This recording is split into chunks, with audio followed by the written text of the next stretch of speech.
During the height of the world's race to space, one expedition stands out in American's history, and that is the Challenger expedition.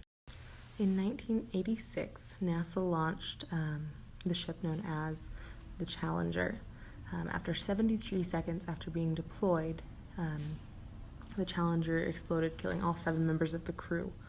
The reason it exploded was due to an O-ring failure.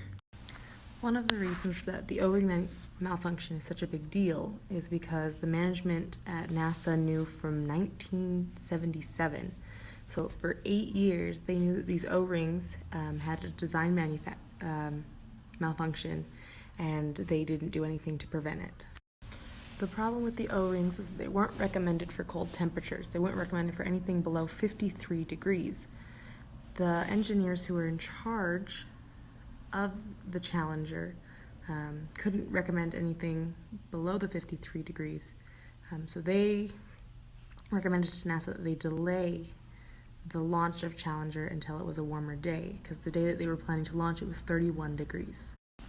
One of the biggest things NASA could have done to prevent this event from happening is by listening to their engineers.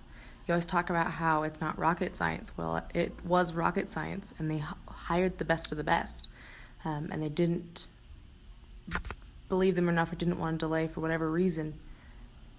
They should have listened to the geniuses that they hired. One of these engineers was Roger Boijali. Roger, even up till the day of, still tried to convince his executive managers that they needed to delay the launch of the Challenger.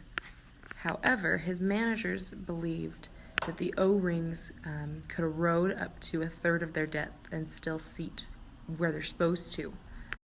One of their managers even told Roger that he needed to take off his engineer hat and put on his management hat, which to me doesn't sound like the smartest idea, because he was hired as an engineer, and basically his manager was telling him, we don't care what's going on engineering-wise, which the entire project is an engineer-based project. We only care how it looks from a manager standpoint and how it looks to the public.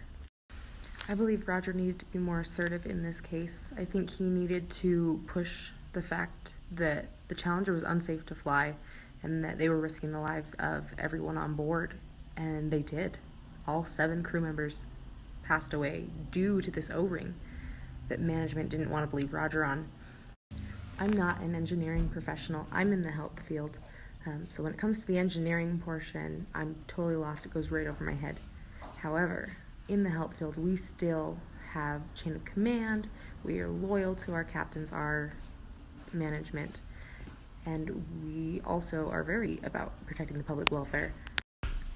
So from my standpoint, fight for the public, fight for those crew members who gave their lives for the Challenger. Follow chain of command, go above your managers, go to someone else. Push your point, do what's best for the project, for your crew, and the public.